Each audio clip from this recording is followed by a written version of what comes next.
WTC3 final ನ day 1 belongs to bowlers. ನಮಸ್ಕಾರ ಎಲ್ಲರಿಗೂ, ಜನಾರ್ದನ್ ಸರ್ ಮಾತಾಡ್ತಾ ಇರೋದು. ಕುಶಲವೇ, ಕ್ಷೇಮವೇ, ಸೌಖ್ಯವೇ? Welcome back to Ganesh Karanth talks YouTube channel. Australia versus South Africa WTC3 cycle ನ ಫೈನಲ್ ನಿನ್ನೆ ಶುರು ಆಯಿತು ಲಾರ್ಡ್ಸ್ ಅಂಗಳದಲ್ಲಿ. ಫಸ್ಟ್ ಟಾಸ್ ಗೆದ್ದಂತಹ South Africa captain Temba Bavuma ಹೇಳಿದ್ರು ನಾವು ಬೌಲಿಂಗ್ ಆಯ್ಕೆ ಮಾಡ್ತೇವೆ ಅಂತ. ನಾಸೀರ್ ಹುಸೇನ್ ಪಿಚ್ ರಿಪೋರ್ಟ್ ಅಲ್ಲಿ ಹೇಳಿದ್ರು ಫಸ್ಟ್ ಟಾಸ್ ವಿನ್ ಆದವರು ಬೌಲಿಂಗ್ ಆಯ್ಕೆ ಮಾಡುವಂಥ ಸಾಧ್ಯತೆ ಇದೆ, ಯಾಕಂತಂದರೆ ಕ್ಲೌಡಿ ಕಂಡೀಷನ್ಸ್ ಎಲ್ಲ ಆಗಿದೆ. But day 2 belongs to batting. So first batting ಏನಾದ್ರು ಸಿಕ್ಕಿದ್ರು ಕೂಡ ನೀವು ಡೇ 2 ತನಕ ನೀವು ಎಕ್ಸ್ಟೆಂಡ್ ಮಾಡಿದ್ರೆ ನಿಮ್ಮ ಬ್ಯಾಟಿಂಗ್ ಡೇ 2 ನಿಮಗೆ ಹೆಲ್ಪ್ ಮಾಡ್ತದೆ ಅಂತ. ಬಟ್ ಡೇ 1 ಅಲ್ಲಿಯೇ Australia all out and South Africa semi all out. Already 4 wicket ಬಿದ್ದಾಗೆ ಆಗಿದೆ. ಒಂದೇ ದಿನಕ್ಕೆ 14 ವಿಕೆಟ್ ಢಮಾರ್. ಫಸ್ಟ್ ಡೇ ಢಮಾರ್. ಸೊ ನನ್ನ ಪ್ರಕಾರ ಇದು ಅಬ್ಬಬ್ಬ ಅಂತಂದರೆ ಡೇ 4 ತನಕ ಹೋಗ್ಬೋದು ಅಷ್ಟೇ. ಈ ಒಂದು ಫೈನಲ್ ಡೇ 4 ತನಕ ಹೋದ್ರೆ ಒಂದು ದೊಡ್ಡ ವಿಷಯ. ಡೇ 3ಗೆ ಮುಗೀತದೆ ಅಂತ ಕಾಣ್ತದೆ. ಫಸ್ಟ್ ಬ್ಯಾಟಿಂಗ್ ಮಾಡಿದಂಥ ಆಸ್ಟ್ರೇಲಿಯಾ ಹೊಡಿಲಿಕ್ಕಾದದ್ದು ಕೇವಲ 212 ರನ್.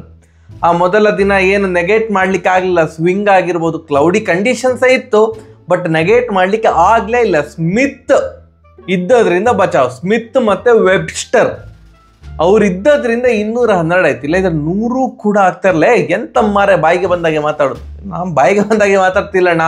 67ಕ್ಕೆ 4 ವಿಕೆಟ್. ಫಸ್ಟ್ ಸೆಷನಲ್ಲಿಯೇ 4 ವಿಕೆಟ್ ಹೋಗಿದೆ.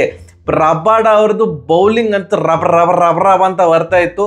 ಫಸ್ಟ್ 3 ಓವರ್ ಮೇಡನ್ ರಬಾಡ್ ಅವ್ರದ್ದಂತಲ್ಲ, ಫಸ್ಟ್ 3 ಓವರ್ ಏನು ನಿನ್ನೆ ಬಾಲ್ ಹಾಕಿದ್ರು ಓಪನಿಂಗ್ ಸ್ಪೆಲ್ ಸೌತ್ ಆಫ್ರಿಕಾ ಕಡೆಯಿಂದ 3 ಓವರ್ಸ್ ಮೇಡನ್ ಯಾವ ರೇಂಜ್ಗೆ ಪ್ರೆಷರ್ ಕ್ರಿಯೇಟ್ ಆಗಿತ್ತು ಅಂತಂದರೆ, ಓಪನಿಂಗ್ ಬ್ಯಾಟ್ಸ್ಮನ್ ಖವಾಜಾ ಈ ಸೈಕಲಲ್ಲಿ ಏನು WTC3 ಸೈಕಲಲ್ಲಿ ಆಸ್ಟ್ರೇಲಿಯಾ ಪಾಲಿಗೆ ಅತ್ಯಂತ ಜಾಸ್ತಿ ರನ್ ಹೊಡೆದಿರುವಂತಹ ಆಟಗಾರ ಖವಾಜಾ ಅವರು ಡಕ್ ಔಟ್.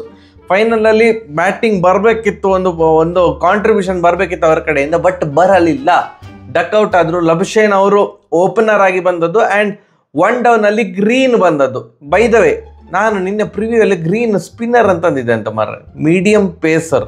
ಅದು ಇಲ್ಲಿ ಇತ್ತು, ಇಲ್ಲಿ ಬರೋದು ಸ್ಪಿನ್ನರ್ ಅಂತ ಬಂದಿದೆಯಾ ಅಂತ ಅದು ನಂಗೆ ಗೊತ್ತೇ ಆಗಿಲ್ಲ. ಕಮೆಂಟ್ ಸೆಕ್ಷನ್ ನೋಡ್ತೇನೆ, ಬ್ರೋ ಸ್ಪಿನ್ನರ್ ಅಲ್ಲ ಬ್ರೋ ಮೀಡಿಯಂ ಪೇಸರ್ ಅಂತ ಇತ್ತು. ಮತ್ತು ನಾನು ಸ್ಪಿನ್ನರ್ ಅಂತ ಹೇಳಿದ್ನ ಅಂತ ನನಗೆ ಕನ್ಫ್ಯೂಸ್ ಆಯ್ತು. ಮತ್ತೆ ಅದಕ್ಕೊಂದು ಸಾರಿ ಕೇಳ್ತೇನೆ. ಎಸ್, 1 ಡೌನಲ್ಲಿ ಗ್ರೀನ್ ಬಂದಿದ್ದು. ಗ್ರೀನ್ ಏನು ಬಂದ ಕೂಡಲೇ ಪಟಾರ್ ಅಂತ ಒಂದು 4 ಹೊಡೆದ್ರು ಅಂತ ಕೆಟ್ಟ ಬಾಲ್ ಆಗಿತ್ತು ಬಿಡಿ ಅದು. ಬಟ್ ಸೇಮ್ ಓವರಲ್ಲಿ ಖವಾಜಾ ಮತ್ತು ಗ್ರೀನ್ ಒಂದೇ ಓವರಲ್ಲಿ ರಬಾಡ್ ಅವರ ಓವರಲ್ಲಿ ಔಟ್. 2 ಕ್ರೇಜಿ ಕ್ಯಾಚ್, ಒಂದು 2 ಕೂಡ ಸ್ಲಿಪ್ಪಲ್ಲಿ ಕ್ಯಾಚ್. ಎಸ್ಪೆಷಲಿ ಗ್ರೀನ್ ಅವರ ಕ್ಯಾಚ್ ಮಾರ್ಕ್ರಮ್ ಅವರು ಹಿಡಿದು ಸಿಕ್ಕಾಪಟ್ಟೆ ಚಂದ ಕ್ಯಾಚ್.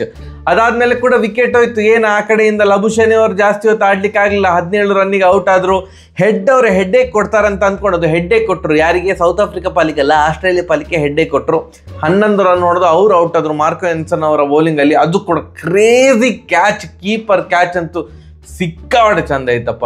ಏನು ಡೈವ್ ಹೊಡೆದು ಲೆಗ್ ಸೈಡಲ್ಲಿ ಹೋಗ್ತಿದ್ದಂಥ ಬಾಲ್ ಫ್ಲಿಕ್ ಮಾಡ್ಲಿಕ್ಕೆ ಹೋದ್ರು, ಅದು ಆಗಲಿಲ್ಲ. ಇನ್ಸೈಡ್ ಅಂದ್ರೆ ಸ್ವಲ್ಪ ಎಡ್ಜ್ ಆಯಿತು. ಕೀಪರ್ ಹಿಡಿದಂಥ ಕ್ಯಾಚ್, ಡೈವ್ ಮಾಡಿ ಹಿಡಿದಂಥ ಕ್ಯಾಚ್. 67ಕ್ಕೆ 4 ವಿಕೆಟ್.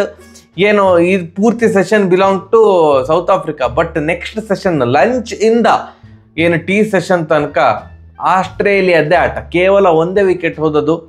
ವೆಬ್ಸ್ಟರ್ ಅವರು 8 ರನ್ನಲ್ಲಿದ್ದಾಗ ಒಂದು ಕ್ಲಿಯರ್ ಡೆಡ್ ಪ್ಲಂಬ್ ಮಾರ್ರೆ ಅದು. ಫಸ್ಟ್ ಆಫ್ ಆಲ್ ಅಂಪೈರ್ ಯಾಕೆ ಔಟ್ ಕೊಡಲಿಲ್ಲ ಅಂತಲೇ ಅರ್ಥ ಆಗಿಲ್ಲ. ಮಿಡಲ್ ವಿಕೆಟಿಗೆ ತಾಗ್ತಾ ಇತ್ತು. ಅಂಪೈರ್ ನಾಟ್ ಔಟ್ ಅಂತ ಕೊಟ್ಟರು. ಸೌತ್ ಆಫ್ರಿಕಾ ರಿವ್ಯೂ ಕೂಡ ತಗೊಳ್ಳಿಲ್ಲ. ಅವ್ರೇನು ಅಂದ್ಕೊಂಡ್ರು, ಇಂಪ್ಯಾಕ್ಟ್ ಔಟ್ಸೈಡ್ ಆಫ್ ಇರ್ಬೋದು, pitching okay but impact outside of ಇರ್ಬೋದು ಅಂತ ಅಂದ್ಕೊಂಡ್ರೋ ಏನೋ. DRS ತಗೊಂಡಿದ್ದೆ ಕ್ಲೀನ್ 3 ರೆಡ್ಸ್. ಅದು ಡೌಟೇ ಇರ್ತಾ ಇರಲಿಲ್ಲ. ಇಂಪೈರ್ಸ್ ಕಾಲ್ಗೆ ಏನು ಇರ್ತಾ ಇರಲಿಲ್ಲ. ಬಟ್ ಅವರು ರಿವ್ಯೂ ತಗೊಳ್ಳಿಲ್ಲ. ಅದಾದಮೇಲೆ ಬಂದಂಥ ಪಾರ್ಟ್ನರ್ಶಿಪ್ ಸ್ಮಿತ್ ಮತ್ತು ವೆಬ್ಸ್ಟರ್ ಇದು ನೋಡಿ. ಈ ಒಂದು ಸೌತ್ ಆಫ್ರಿಕಾ ಜಯಕ್ಕೆ ಬಂಡೆಕಲ್ಲು ಥರ ನಿಂತಿರೋದು ಕೇವಲ ಒಂದು ಪ್ಲೇಯರು, ದಟ್ ಈಸ್ ಸ್ಮಿತ್ತನ್ನು ಔಟ್ ಮಾಡಲೇಬೇಕು. 56 ಮಾರ್ರೆ ಆ್ಯಾವ್ರೇಜ್ ಟೆಸ್ಟ್ ಕ್ರಿಕೆಟಲ್ಲಿ. ಹೀಸ್ ಮಾಡರ್ನ್ ಡೇ ಕ್ರಿಕೆಟ್ ಇದು ಗ್ರೇಟೆಸ್ಟ್ ಟೆಸ್ಟ್ ಬ್ಯಾಟ್ಸ್ಮನ್, ಅದರಲ್ಲಿ ಯಾವುದೇ ಡೌಟೇ ಇಲ್ಲ. 56 ಆ್ಯಾವ್ರೇಜ್. ಅವರು ರಿಟೈರ್ಡ್ ಆಗುವಾಗ ಫಾರ್ ಶೋರ್ 52ಕ್ಕಿಂತ ಕೆಳಗೆ ಹೋಗಿರೋದು ಡೌಟ್. ಅವರ ಆ್ಯಾವ್ರೇಜ್ ಹೋಗುದಿಲ್ಲ. ಅಂಥ ಪ್ರಚಂಡ ಪ್ಲೇಯರ್. Unorthodox batting style. ಆದ್ದರಿಂದ ಬೌಲರ್ಸ್ ರಿದಮ್ ಪೂರ ಹಾಳಾಗಿ ಹೋಗಿರ್ತದೆ. ಯಾಕಂತಂದ್ರೆ ಇವರ ಥರ ಬ್ಯಾಟಿಂಗ್ ಟೆಕ್ನಿಕ್ ಅಥವಾ ವಿಚಿತ್ರವಾಗಿರುವಂತಹ ಬ್ಯಾಟಿಂಗ್ ಸ್ಟ್ಯಾನ್ಸ್ ಇಡೀ ವರ್ಲ್ಡಲ್ಲಿ ಯಾರಿಗೂ ಇಲ್ಲ. ಚಂದರ್ ಪಾಲ್ ನಿಲ್ತಾ ಇದ್ರು, ಇಲ್ಲ ಅಂತಲ್ಲ, ಶಿವನಾರಾಯಣ್ ಚಂದ್ರ ಪಾಲ್ ವೆಸ್ಟ್ ಇಂಡೀಸ್ ಇದು.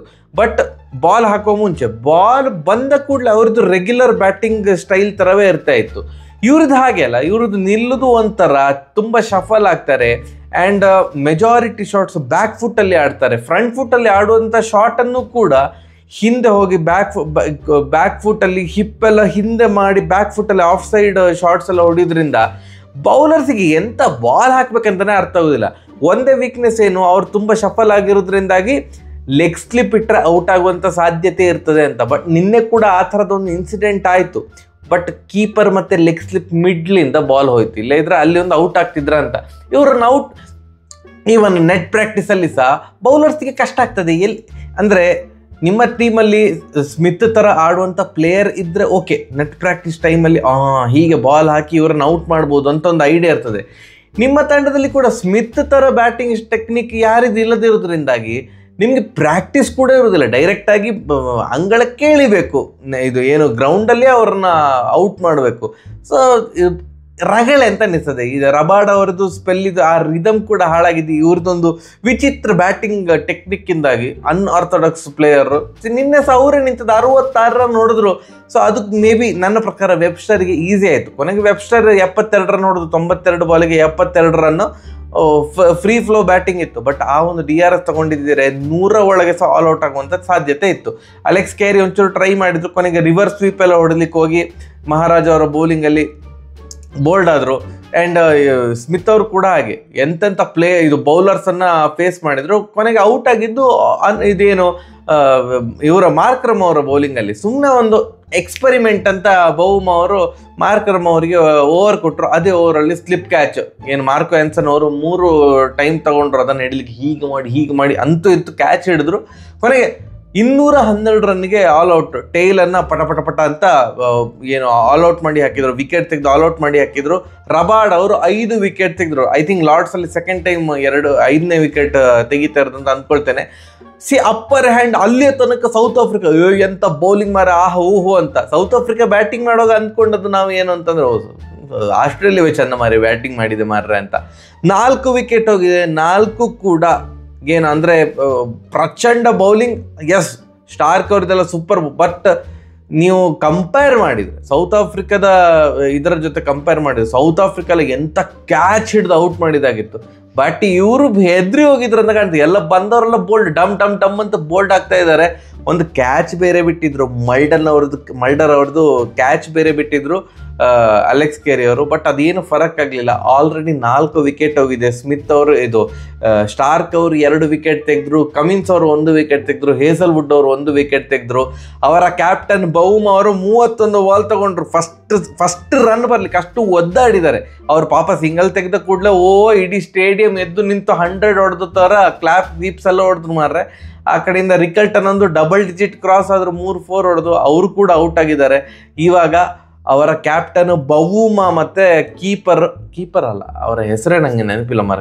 ಕೀಪರ್ ಅಲ್ಲ, ಇದು ಹೊಸ ಬ್ಯಾಟ್ಸ್ಮನ್. ನಾನು ಫಸ್ಟ್ ಟೈಮ್ ಅವರ ಆಟ ನೋಡ್ತಾ ಇರೋದು. ಹೆಸರು ಕೂಡ ಕಷ್ಟ ಇವ್ರದ್ದೆಲ್ಲ ಪ್ರೊನೌನ್ಸ್ ಮಾಡಲಿಕ್ಕೆ. ಇವ್ರು ಬ್ಯಾಟಿಂಗ್ ಮಾಡ್ತಾ ಇದ್ದಾರೆ. ಮ್ಯಾಚ್ ಬಿಲಾಂಗ್ಸ್ ಟು ಆಸ್ಟ್ರೇಲಿಯಾ ಅಂತ ಈಗಲೂ ಸಹ ನನಗೆ ಅನ್ನಿಸ್ತಾ ಇರೋದು. ನೋಡಿ, 43ಕ್ಕೆ 4 ವಿಕೆಟ್ಗಳನ್ನು ಕಳೆದುಕೊಂಡಿದ್ದಾರೆ ಸೌತ್ ಆಫ್ರಿಕಾ. ಆಸ್ಟ್ರೇಲಿಯಾ 67 ಆಗಿತ್ತು 4ನೇ ವಿಕೆಟ್ ಬಿದ್ದಾಗ. ಇವರು ಆಲ್ರೆಡಿ 43ಕ್ಕೆ 4 ವಿಕೆಟ್ ಕಳೆದುಕೊಂಡಿದ್ದಾರೆ. 22 ಓವರ್.